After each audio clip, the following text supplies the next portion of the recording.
Good morning मेरे प्यारे साथियों। कैसे हैं आप सब लोग। आशा है कि आप सब लोग कुशल मंगल से होंगे और आप सबकी जो पढ़ाई बहुत ही शानदार तरीके से चल रही होगी। आज जो है हम इस सेशन में बात करने वाले हैं किसकी, आपकी कार्यपालिका की। पिछली क्लास में हमने पढ़ा था नीति निर्देशक तत्व, मौलिक कर्तव्य हमने देख लिए थे कि एक नागरिक के मौलिक अधिकार के साथ साथ उसके कुछ कर्तव्य भी होते हैं। आज हम बात करने वाले हैं कार्यपालिका के बारे में। तो आप सब लोग जल्दी से जल्दी जुड़ जाइए आप, और अपने ज्यादा से ज्यादा दोस्तों को इस वीडियो के लिंक को शेयर कर दीजिए, क्योंकि संविधान रटने का विषय नहीं है, संविधान समझने का विषय है। इसलिए हमें संविधान को रटना नहीं है, हमें इस संविधान को समझना है। जुड़ जाइए मेरे प्यारे साथियों जल्दी से, है ना। और जो लोग जुड़ गए हैं वो अपना अपना नाम लिखकर जल्दी से कमेंट करें, है ना। आज हम बहुत ही शानदार तरीके के सेशन को आगे बढ़ाते हैं। अब क्या होती है कार्यपालिका। आपके मन में आता होगा कि कार्यपालिका है क्या, कहां से कार्यपालिका आई, इसकी शुरुआत कहां से हुई। तो देखो, अगर हम कार्यपालिका की बात करें तो पहले समय में राजा महाराजा हुआ करते थे। कौन होते थे आपके। आज वर्तमान की अगर आप बात करते हो तो वर्तमान में है आपका लोकतंत्र। क्या है, लोकतंत्र। पहले पुराने समय में था आपका क्या, राजतंत्र। क्या था, राजतंत्र। अब पहले क्या होता था कि किसी देश को, राज्य को, तो याद रखना अगर राज्य की बात आती थी तो राज्य का मतलब ये नहीं था कि आपको केवल राजा बना दिया जाता था। उस समय आपको तीन चीजें देखनी पड़ती थी कि वहां की व्यवस्था, क्या देखनी पड़ती थी, आपकी व्यवस्था। व्यवस्था के साथ साथ आपको बनाने होते थे क्या, विधि, और उसके साथ साथ करने होते थे आपको क्या, न्याय। ये व्यवस्था, विधि, न्याय, इन सब में मिलकर आपकी जो जनसंख्या है, यहाँ की वहां की जो जनता है, जनता का शासन ही आपका राज्य कहलाता था। जनता पर शासन करना, और जनता पर जो शासन करता था, जनता पर क्या करना, शासन करना ही क्या कहलाता है आपका। तो आपने कहा था जो जनता पर शासन करता है वही आपका राजतंत्र कहलाता है। इतना याद रखना, जनता पर शासन करना। शासन कैसे करना वो भी याद रखना है, व्यवस्था बनाना, विधि बनाना, न्याय करना। अब पहले क्या होता था मेरे प्यारे साथियों कि व्यवस्थित सारे काम एक ही व्यक्ति कर लेता था।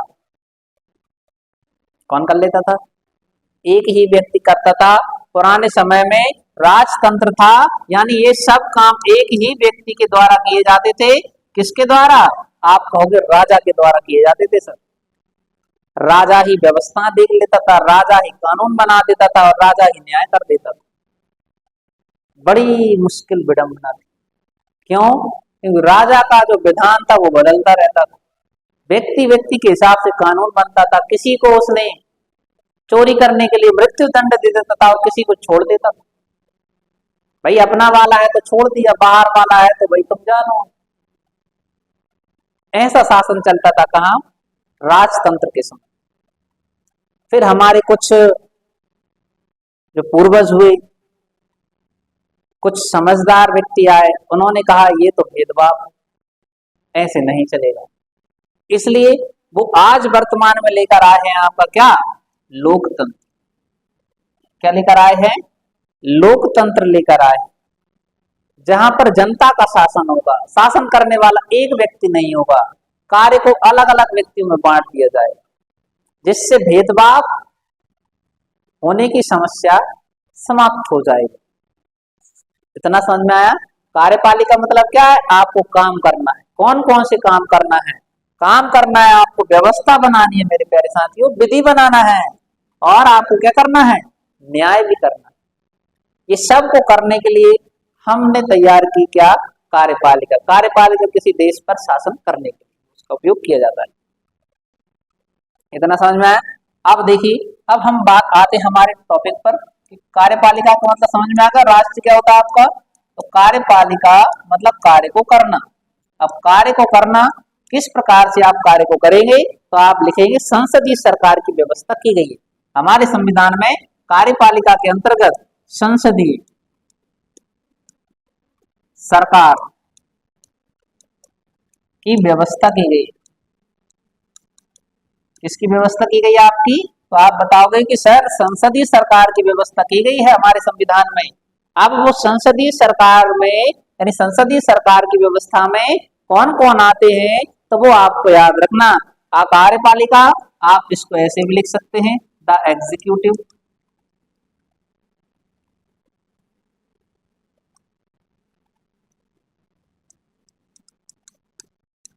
एग्जीक्यूटिव। आप देखिए, आपने देखा कार्यपालिका के बारे में बता दिया हमने, कार्यपालिका के अंतर्गत की गई है संसदीय सरकार की व्यवस्था। अब संसदीय सरकार की व्यवस्था तो की गई है, इसके अंतर्गत ही दो विभाग बनाए गए हैं। कितने भागों में बांटा गया है इसको, दो भागों में बांटा गया है मेरे प्यारे साथियों। कौन कौन से हैं, तो आप कहोगे सर जो संसदीय जो सरकार की व्यवस्था की गई है, इसमें एक संघ की कार्यपालिका बनाई गई। क्या बनाई गई है, तो आप बताओगे कि सर एक संघ की कार्यपालिका बनाई गई। जब एक संघ की कार्यपालिका है तो दूसरी हो जाएगी आपकी राज्य की कार्यपालिका, राज्य की कार्यपालिका।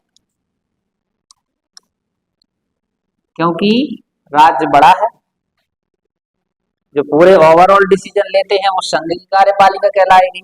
उनके कामों को अलग अलग भागों में और छोटे स्तर पर पहुंचाया जाएगा तो वो राज्य की कार्यपालिका कहलाएगी। अब इसमें का निर्माण कैसे होता है, इसका आपको निर्माण भी याद रखना है कि जो संघ की कार्यपालिका है इसका जो निर्माण होता है, किन किन से मिलकर इसका निर्माण हुआ है। तो इसका जो निर्माण हुआ है, इसमें सर्वप्रथम बात की जाती है किसकी, इसका निर्माण किससे हुआ है। इसमें ही आते हैं आपके कौन, जो भारत के प्रथम नागरिक हैं। संघ की कार्यपालिका में आते हैं आपके राष्ट्रपति। कौन आते हैं, आप कहोगे राष्ट्रपति। सर जी इसी में आते हैं आपके कौन, उपराष्ट्रपति।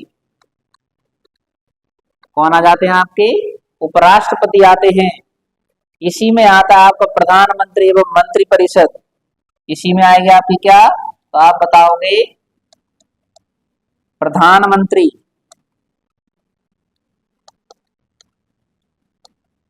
एवं मंत्री परिषद। और एक मुख्य व्यक्ति जिनको बोलते हैं महान्यायवादी। कौन आते हैं आपके, महान्यायवादी भी इसी के अंतर्गत आपको देखने को मिलते हैं। ये चर्चा हमने कर ली किसकी, संघ की कार्यपालिका।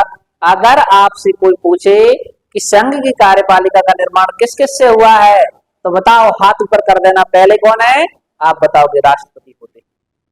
राष्ट्रपति के नीचे कौन बैठते हैं, उपराष्ट्रपति। उपराष्ट्रपति के बाद पद आता है प्रधानमंत्री और उसके मंत्री परिषद। फिर आप कहते हैं एक और व्यक्ति हैं जो न्याय करते हैं, उनको ही बोलते हैं महान्यायवादी, जिसको हम अटॉर्नी जनरल के नाम से जानते हैं। ये हमारी संघ की कार्यपालिका के प्रमुख व्यक्ति होते हैं, प्रमुख पद हैं, है ना। अब हम बात करते हैं राज्य की कार्यपालिका। तो राज्य की कार्यपालिका का निर्माण कैसे हुआ है, इसके बारे में भी हमें चर्चा करनी है कि राज्य की कार्यपालिका का निर्माण कैसे हुआ। तो राज्य की कार्यपालिका की, जैसे कि इधर प्रमुख था आपका राष्ट्रपति, यही प्रमुख हो जाएंगे आपके कौन, तो आप बताओगे यहाँ प्रमुख होते हैं आपके राज्यपाल, जो राज्यों में शासन करें। वो कौन कहलाया आपको, गवर्नर, जिसको आप राज्यपाल कहते हैं। दूसरा, पहले तो राज्यपाल हो गए हैं, दूसरे आएंगे आपके मुख्यमंत्री। कौन आते हैं यहाँ पर, जो प्रधानमंत्री की तरह काम करते हैं उनको बोलते हैं मुख्यमंत्री। यही आएगी आपकी मंत्री परिषद, मंत्री परिषद। तीन व्यक्ति हो गए हैं। चौथे कौन आते, देखिए यहाँ महान्यायवादी हैं, यहाँ पहुंच जाएंगे महाधिवक्ता। कौन आएंगे आपके, आप बताओगे महाधिवक्ता।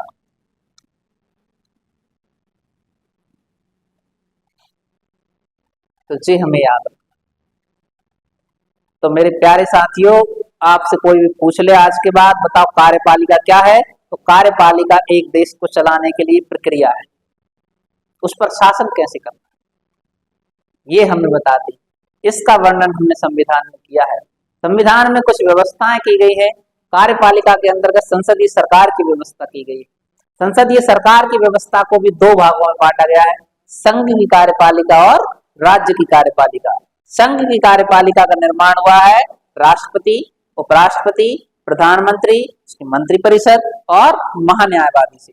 जबकि हमने बात की है राज्य की कार्यपालिका, तो राज्य की कार्यपालिका का निर्माण राज्यपाल, मुख्यमंत्री, मंत्रिपरिषद और महाधिवक्ता के द्वारा इसका निर्माण होता है। तो आप आशा है कि आपको इधर तक चीज समझ में आई हो। अब हम इसको आगे बढ़ाते हैं। हमने ये तो देख लिया है कि इनका वर्णन किया गया है, लेकिन अब संविधान में कहा किया गया है ये हम बात करते हैं, यानी भारतीय संविधान।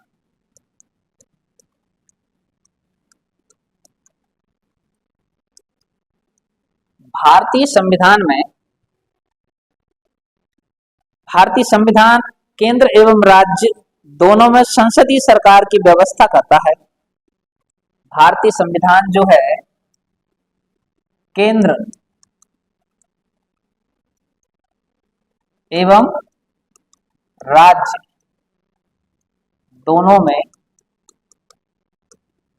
दोनों में संसदीय सरकार की व्यवस्था करता है।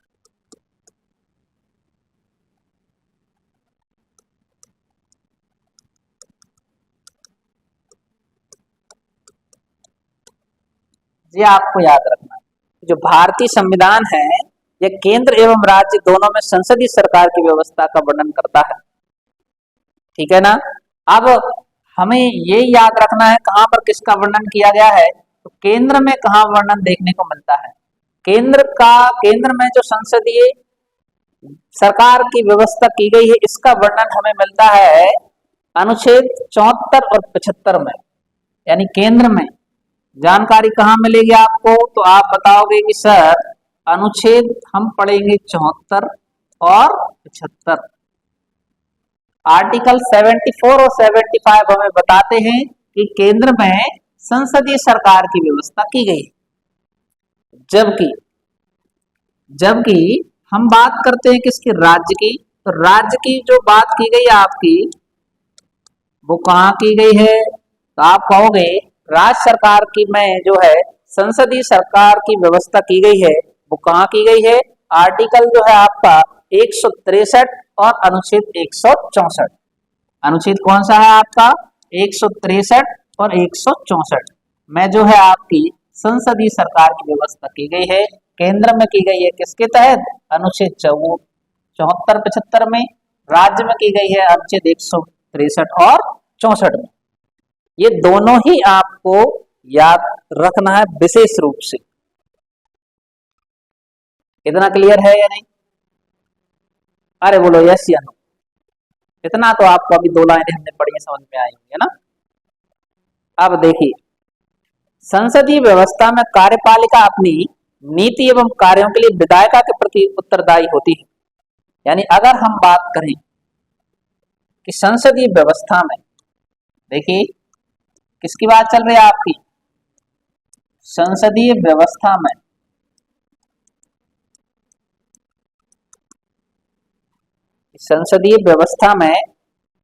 कार्यपालिका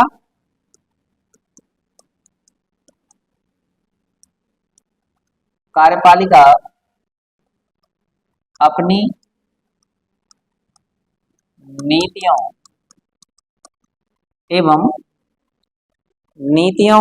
एवं कार्यों के लिए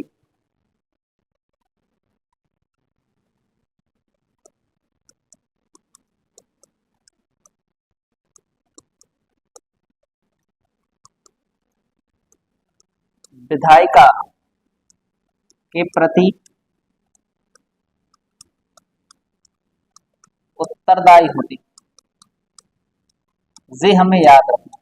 अगर आपसे कोई पूछ ले क्या कार्यपालिका विधायिका के प्रति उत्तरदायी होती है, तो होती है, लेकिन किस केस में होती है ये भी याद रखना। जब बात किसकी चल रही हो, आपकी संसदीय व्यवस्था की चल रही हो, कि संसदीय व्यवस्था में कार्यपालिका अपनी नीति और कार्यों के लिए किसके प्रति उत्तरदायी होती है, तो आप बताओगे सर विधायिका के प्रति उत्तरदायी होती है।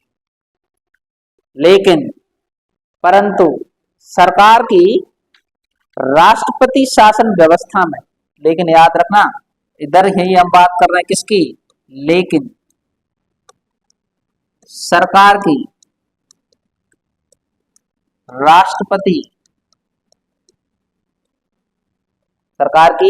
राष्ट्रपति शासन व्यवस्था में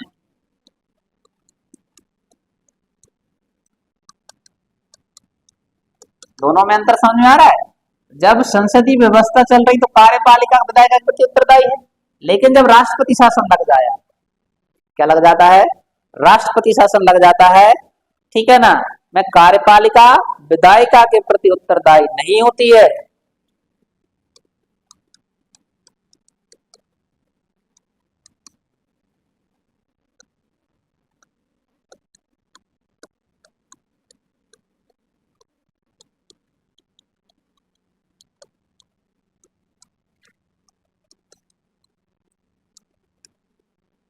लेकिन सरकार की राष्ट्रपति शासन व्यवस्था में कार्यपालिका विधायिका के प्रति उत्तरदायी नहीं होती है।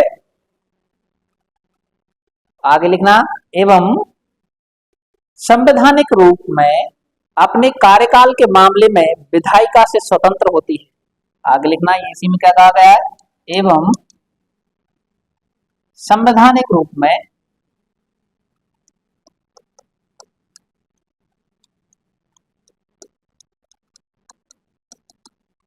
अपने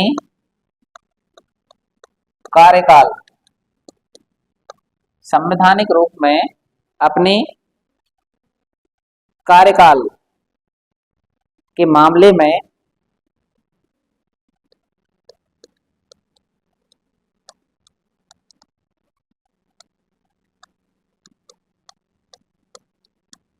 विधायिका से स्वतंत्र होती। जी अपने याद है क्या कहा गया है, दो लाइन बहुत इंपोर्टेंट लाइन है मेरे प्यारे साथी, इनको आपको बहुत ही अच्छे तरीके से याद कर लेना है। पहली लाइन क्या है, जब संसदीय व्यवस्था है तो कार्यपालिका विधायिका के प्रति कैसी होगी, उत्तरदायी होगी, ठीक है ना। जब राष्ट्रपति शासन लग जाए तो कार्यपालिका विधायिका के प्रति उत्तरदायी नहीं होती, क्योंकि और जो है संवैधानिक रूप से अपने कार्यकाल के मामले में विधायिका से स्वतंत्र होती है कि उन्हें क्या काम करना है, क्या उनका कार्यकाल है, कैसे काम करना है, कितने समय के राष्ट्रपति शासन लगाया गया है, उस समय कार्यपालिका कैसे हो जाती है, आपकी स्वतंत्र हो जाती है, वो विधायिका के प्रति उत्तरदायी नहीं होती है। अब बात आती है कि संविधान में इनका वर्णन कहाँ कहाँ किया गया है। अनुच्छेद तो हमने देख लिए हैं, आगे लिखिए कि संविधान के भाग 5 में, यही हम बात करते हैं किसकी, संविधान के भाग 5 में, संविधान का कौन सा है आपका, भाग 5 में, भाग 5 में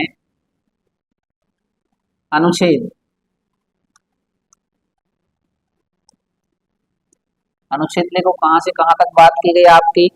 अनुच्छेद जो है 52 से 78 तक, अनुच्छेद 52 से 78 तक संघ या केंद्र, ऐसे लिख लो, तक केंद्र ब्रैकेट में लिख लेना, संघ की कार्यपालिका का वर्णन किया गया। अब अगर आपसे कोई पूछ ले मेरे प्यारे साथियों कि बताओ संघ की कार्यपालिका का वर्णन किस भाग में है, तो आप भूल मत जाना, भाग मतलब भाग, कौन सा भाग? भाग नंबर 5। कौन सा भाग? भाग नंबर 5, जिसमें जो है आपकी संघ की कार्यपालिका का वर्णन किया गया है।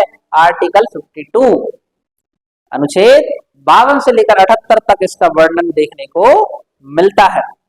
अब यही हम बात करें तो राज्यों में प्रशासन के लिए, यही हम बात करें किसकी? राज्यों में प्रशासन के लिए,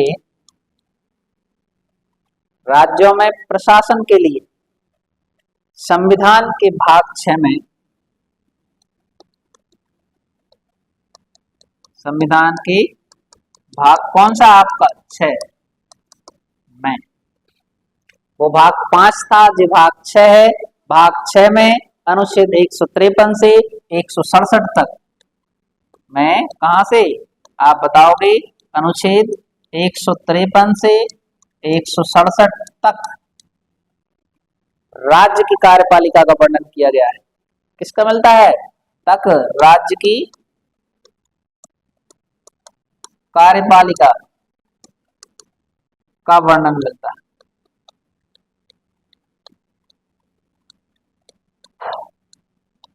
ये हमें बहुत इंपोर्टेंट तरीके से याद रखना है।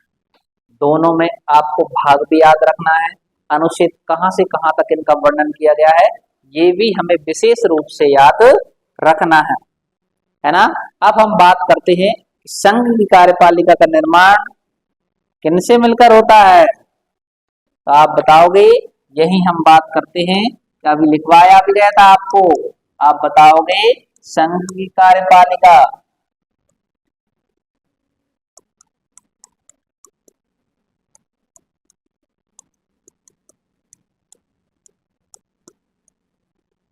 संघ की कार्यपालिका का निर्माण किससे मिलकर होता है, तो आप बताएंगे किससे मिलकर होता है। तो आपको अभी लिखवाया गया था, आप बताएंगे सर कौन कौन थे। पहले थे राष्ट्रपति, दूसरे कौन है आपके, तो आप बताओगे उपराष्ट्रपति, तीसरे हो जाएंगे सर प्रधानमंत्री, चौथे हो जाएंगे महान्यायवादी, है ना। इनसे मिलकर होता है संघ की कार्यपालिका का निर्माण। लेकिन यही हम बात करें किसकी? राज्य की कार्यपालिका का निर्माण।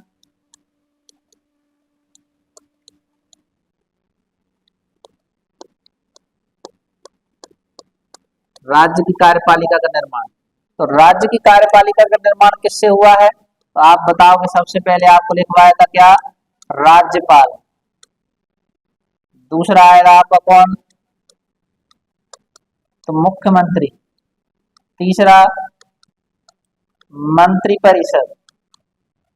चौथा महान्यायवादी हो गया। अब महाधिवक्ता। इनसे मिलकर निर्माण होता है किसका? राज्य की कार्यपालिका।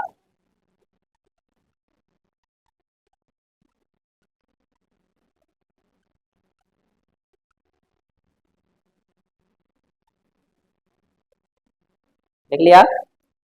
तो आपको इतना याद रखना है कि संघ की कार्यपालिका का निर्माण किससे होता है, राज्य की कार्यपालिका का निर्माण किससे होता है। तो ऐसे जो जानकारी है वो हमें किसके बारे में मिलती है? कार्यपालिका के बारे में देखने को मिलती है। अब जो है इसके बाद आपकी शुरुआत होती है, तो आप हेडिंग डाल लेना संघ की कार्यपालिका। अब जो है अगली क्लास में हम किसके बारे में चर्चा करेंगे? आपकी संघ की कार्यपालिका के बारे में चर्चा करेंगे, जिसमें हमारा सबसे महत्वपूर्ण टॉपिक होगा आपका राष्ट्रपति। किसका टॉपिक होगा? आपका राष्ट्रपति का महत्वपूर्ण टॉपिक होगा। आप देखना ना भूलें, जिसमें हम राष्ट्रपति के पूरे कार्यों के बारे में, उसके पद के बारे में, उस वो कौन कौन से आपके कब कब राष्ट्रपति शासन लगता है, कब कब आपका वित्तीय आपातकाल घोषित कर सकता है, उसके कौन कौन से कार्य हैं, वह किस किस को शपथ दिलाता है, कब उसका रिटायरमेंट हो जाता है, इन सब के बारे में हम आनंद पूर्वक चर्चा करेंगे। मिलते हैं ब्रेक के बाद। धन्यवाद। तो आप देखना ना भूलें मेरे प्यारे साथियों, क्योंकि आप अगर एक बार क्लास देख लेते हैं तो आप इसको कभी नहीं भूलेंगे। मेरा वादा है, आप क्लास को देख लीजिए बस। संविधान रटने का विषय नहीं है। आप लोगों ने पढ़ा भी होगा पहले ही कि भैया हम रट रहे हैं, संविधान ऊपर से चला जाता है। अगर रटना ही होता है तो इतना बड़ा संविधान रटा नहीं जाता है। रट के आप थोड़ा बहुत सीख पाते हैं, लेकिन समझ के आप बड़ी बड़ी किताबों को भी समझ जाते हैं। क्या बताओ, अभी तक किसने रामायण रट पाई है? नहीं। जो व्यक्ति समझता है वो आगे तक जाता है। और हमारे जो आज के एग्जाम हो रहे हैं, जितने भी आपके वनडे एग्जाम है या यूपीएससी पीएससी है, ये आपके रटने पर आधारित नहीं है, ये आपकी समझ पर आधारित है। क्योंकि क्वेश्चन आपकी परिभाषाओं से बनते हैं। किससे बनते हैं? परिभाषाओं से बनते हैं। इसलिए हम उन चीजों को क्लियर करते चलते हैं। आशा है कि आपको आज की क्लास समझ में आई होगी। मिलते हैं ब्रेक के बाद। धन्यवाद। जय श्री राम।